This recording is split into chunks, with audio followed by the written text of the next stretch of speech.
Hola amigos y amigas, bienvenidos a este espacio. Estamos acompañados por un nuevo luchador que exhibió el llamado y en esta oportunidad se trata de The Jet, Kevin Knight.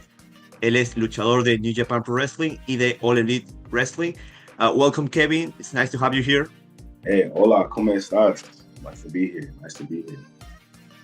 Muy bien, it's a pleasure to have you here. We want to discuss some topics with you. You are literally the forbidden door now. You represent both New Japan and AEW. And we have an exciting month ahead of us with May, Best of the Super Juniors. You also have been delivering big-time matches in your first weeks in AEW, so we want to discuss a lot about that. Are you ready? Yes, sir. Always ready.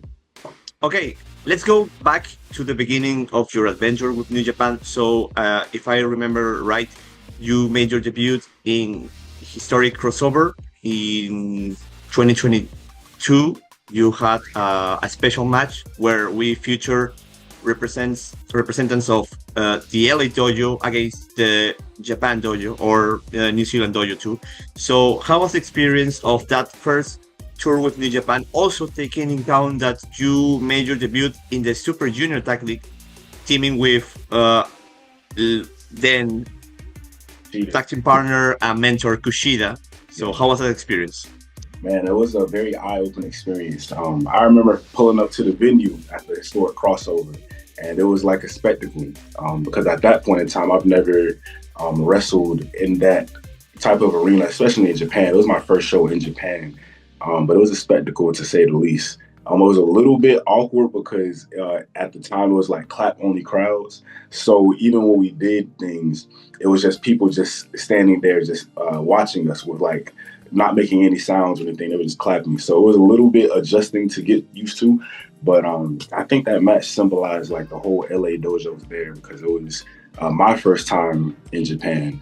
I know Alex and Clark and Gabe were already there beforehand, but being at my first match, it was so eye-opening. And then directly after that, doing the Super Junior Tag League, it was me and Kushida's first time tagging together. So it was like I learned so much.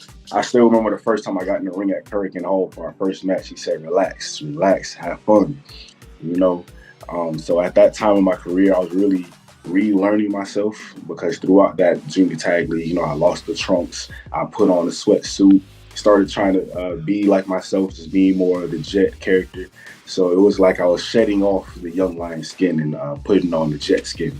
So it was a transition for sure. Then you continued teaming regularly with Kushida. You even managed to win the IWGP Junior Heavyweight Tag Team Championship twice. What does the Intergalactic Jet Setters mean to you? Man, it's like the first championships I ever won in my career, and it happened on my second tour ever in Japan.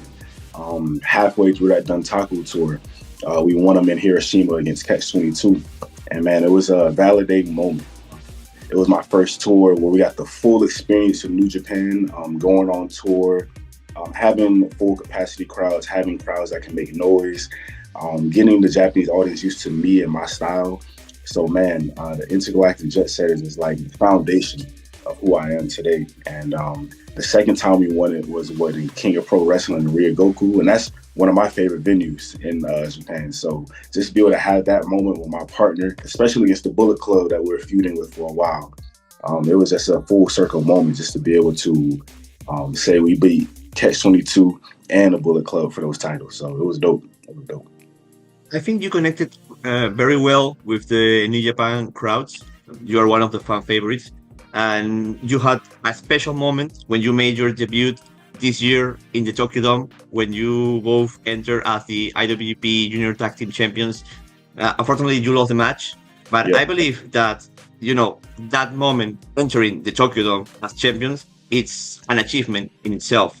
So how did you feel competing in Japan's most important venue for wrestling? Man, that's it's like a dream come true. Very validating. It's like you got Madison Square Garden, you got Wembley, you got Arena Mexico, and you got Tokyo Dome. That's one of the staple venues that anybody wants in this business to perform at. And it was so dope just walking down that long ramp, just seeing everybody in the stands, hearing the reactions, seeing the opponents in the ring. It's definitely a surreal moment just to be able to have that type of experience. And man, it's nothing like it. I can't explain it. It's nothing like it. And just to be able to go out there on that stage, entering as champions, like you said, it's like, man, on the biggest show of the year, it was like, man, this company really believes in us. So it's dope to be able to have that platform and do what we do on that stage. That's great. It also proof of your hard work over the years. Like you mentioned, second tour, you became tag champions. Yep. And you made in your second reign, you made your debut in the Tokyo Dome as Yep. champion. So that's really cool. But we have talked a lot about your venture as a tag team wrestler, but you have also been a highlight as a singles competitor. You have competed in the Best of the Super Juniors twice so far. This is considered the most important and prestigious tournament for junior wrestlers or light heavyweight wrestlers. Yep.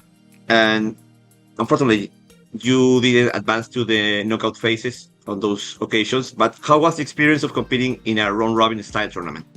Man, the first time I did it was 2023, and that was my first time competing under my character in a single style fashion. So it was like I was still finding myself. I didn't have Kushida to rely on. At the time I was a tag champion, but it was I still had some things to work on as a singles competitor, whether it's timing and striking and everything. And that tour was, both tours that I've done so far have been so grueling. The schedule is crazy on the body. So it's like you really have to take care of your body in these tournaments. It's a war of attrition kind of thing. Whoever is the most healthy at the end of the tour, whoever has the most points, obviously, who's ever in the best shape is going to come out of that tournament, victorious. And, this being my third time's a charm. I have a great feeling about this time around. I'm more polished, I'm more established, I'm more comfortable and confident in who I am. So, there's no half stepping this time around. So, and I looking at my block, there's a few people in there that I've already faced before. There's a couple that I haven't faced before. So I'm looking forward to it, man. It'll be a dope experience. We are going to enter further to this year's BOSJ, but before, you're currently signed with AEW. You had a banger match with Will Ospreay at Dynasty this year. It was also part of another tournament, but from All Elite, which is the Owen Hart Cup or Owen Hart tournament. Like I said, it was a banger. It's not just me talking. Many people believe that. So what did you feel in this match, and what was the experience of making your debut in a pay-per-view for AEW just in your first week under contract? Man, everything happened so fast. It's like a blink of an eye. I was I was wrestling AR Fox on Ring of Honor, and then soon I get brought up to wrestle Jay on a Collision, and then in the following week it announced that I'm wrestling on the pay-per-view. So it's like things happen like this. So I think it was just in a tribute just to how hard I've worked and just the work that I put in, because opportunity and preparation makes success, you know what I mean? So I feel like I've always been preparing for this moment. I just had an opportunity to be successful. So it was just putting all my work out there, throwing it at the wall, giving Will everything I had, giving the city of Philadelphia everything I had. And, you bring good energy to Philadelphia, they're going to give it right back to you tenfold. So the environment was amazing. Will is obviously amazing in his own right. So it's just a matter of proving that I can keep up with the best in the world. So it was a validating experience for sure. I just discussed this with Beta Scott earlier today. For me, personally, my favorite show so far in the US has been in Philadelphia. I believe they have an amazing energy. The crowds are always special. So I think that complemented well with the wrestling that you both showcase in the show. Right. And now returning to the BOSJ, you will be representing New Japan, but also AEW in the tournament. You are the second wrestler so far this year that is under contract with both companies, which is something really special. Yes, sir. And many people that are fans from AEW might not be so familiar with the usual schedule of New Japan. So maybe can you tell the fans what can they expect of this year's Best of the Super Juniors? Man, like I said before, they can expect a more polished Jet, a more confident Jet. Just me fully being me in my skin, especially for the Japanese fans. They've seen me grow from a young lion until who I am now. They see me change looks. They see me get a little bit bigger.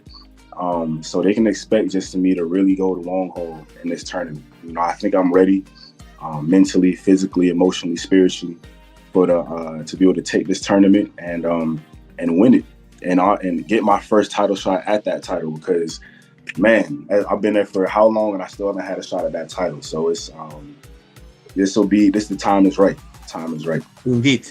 Now I want to enter to the setup or configuration of this block. You will be in the B block. You will be facing Ryusuke Taguchi, Joe, Sho, Titan, Robbie Eagles, Taiji Ishimori, Nick Wayne from also AEW Ring of Honor, and Mao from DDT, and the IWGP Junior Heavyweight Champion, current Best of the Super Junior winner, El Desperado. Right. So, what do you think of this group setup, and which matches do you think might be the toughest for you? Man, every single match is going to be a tough one. I think everything is going to be so different because there's a lot of characters in this block. You got Yo, who's an interesting character. You got Sho, who you never know the whole rest of the House of Torch is going to pop up. You know, I'm really scared for Taguchi-san because I've never been against him. I've only wrestled with him, and he's always, that funky weapon is dangerous. You got to look out for that funky weapon. So I just got to develop a strategy, you know, to overcome that. And Despy is obviously the champion as of now, but I'm 1-0 against Despy, dating back to last year's Best of Super Junior. So I think I have a great strategy to attack Despy-san. I have a great respect for him, but and then you go to the people like Mao or Nick Wayne. It's Nick's first Best of Super Juniors, but I've been training with Nick since 2019, you know, since he was like 13 years old. So I know him better than anybody in this tournament. So that'll be a premier top tier matchup. I can't wait to do that one. We've been doing it since we were in the garage training together. So now we used to do it on the biggest stage of them all in New Japan. So definitely looking forward to competing with everybody in this tournament. Now also that you mentioned this bond that you have with Nick Wayne, not also members of the same company, but also have been training for so long. And now he's currently the ROH World TV Champion. So can we consider in a potential scenario where you beat Nick Wayne an eliminator match? Hey, I think so.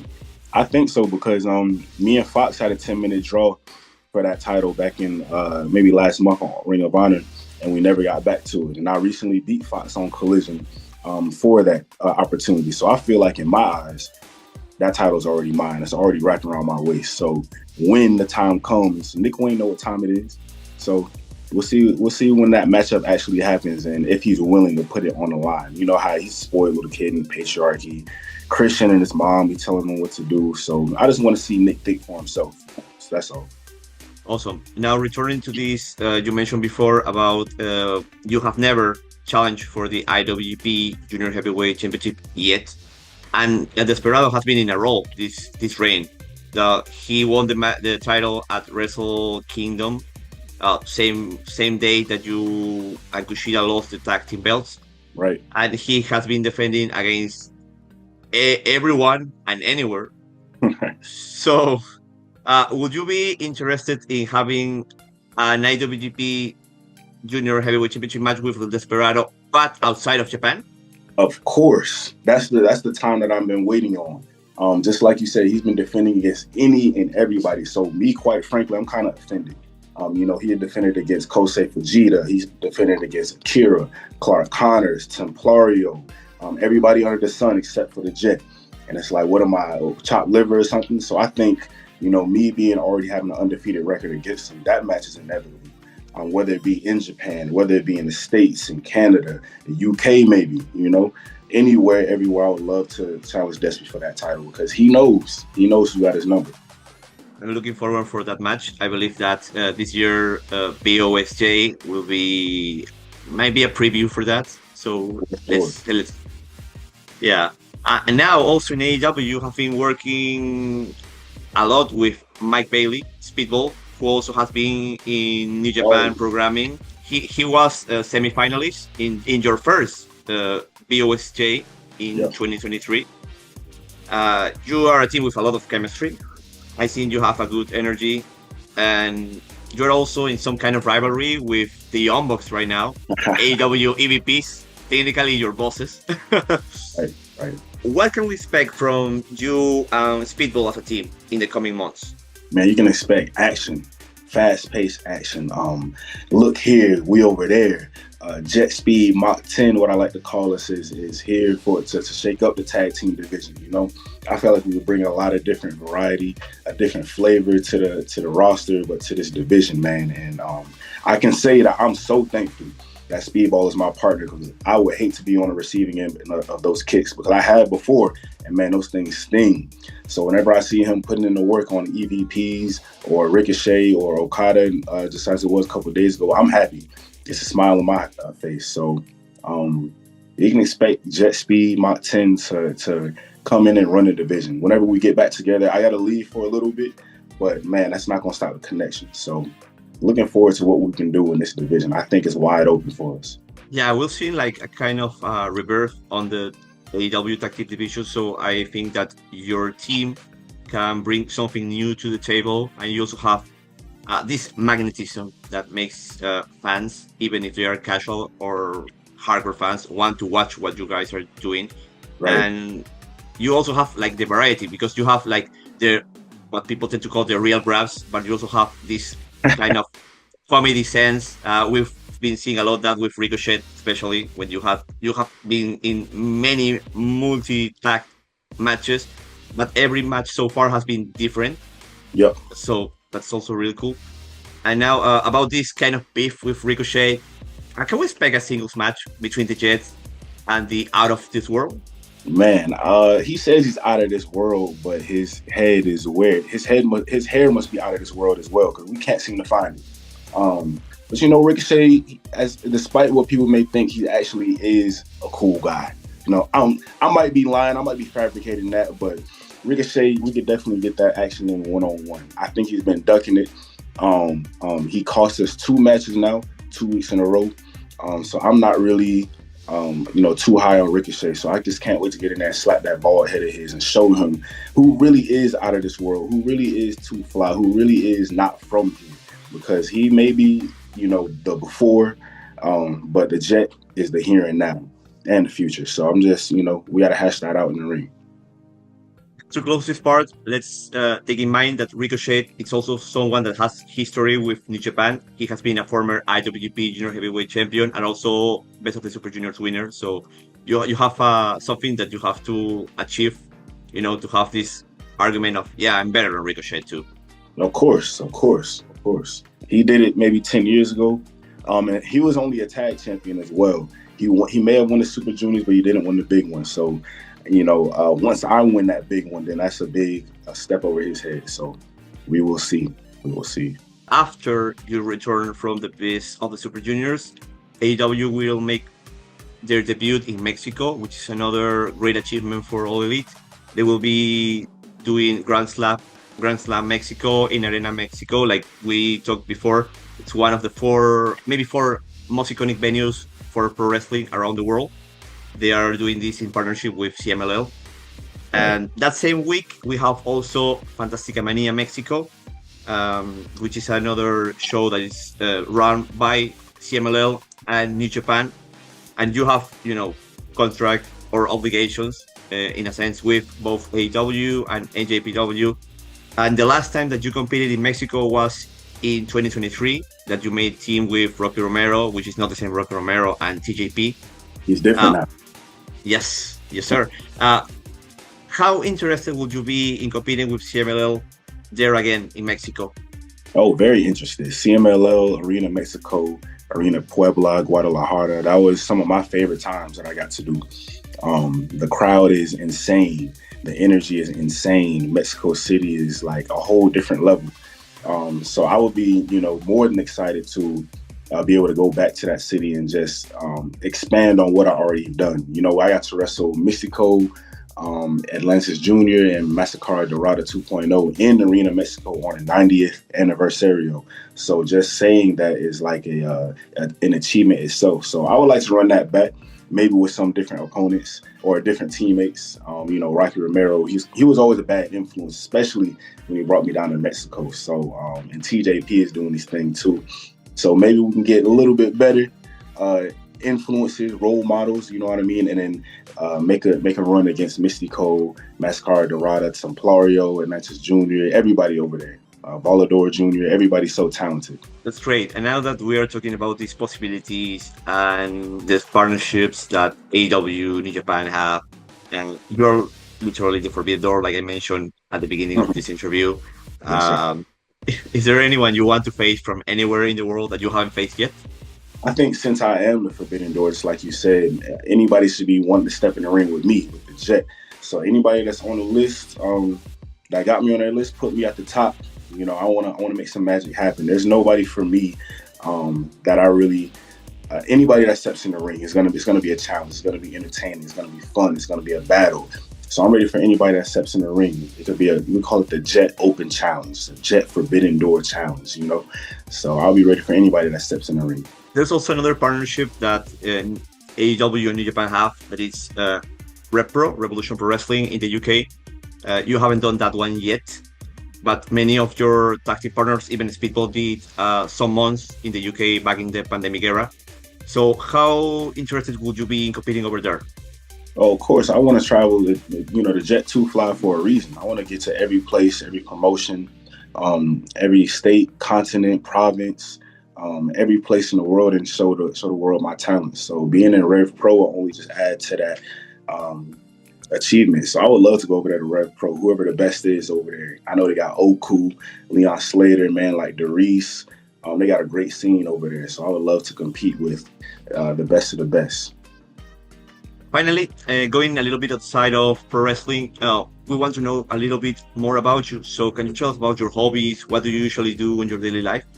Man, the Jet is too fly. So I participate in a myriad of activities, whether it's obviously pro wrestling and working out.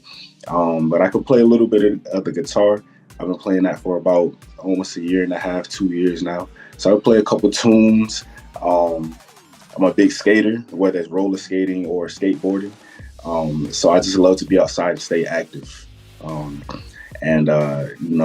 The Jet went to college too. So, I like to stay in my books. I got a little mini library and I like to stay up on my knowledge and everything. So, man, if I'm not in the ring, I'm in the rink, skating rink. I'm in the studio. I'm in the library. So it's you can catch me here, there, everywhere. That's awesome. I believe it's important to have something to do outside of wrestling. It always develops yourself as a person. Thank you for your time, Kevin. It's been a pleasure to have you here, to hear a little bit about your adventures now with AEW, some from the past with New Japan, in Mexico. Looking forward to what you will do next. Finally, do you have any message for the fans watching this?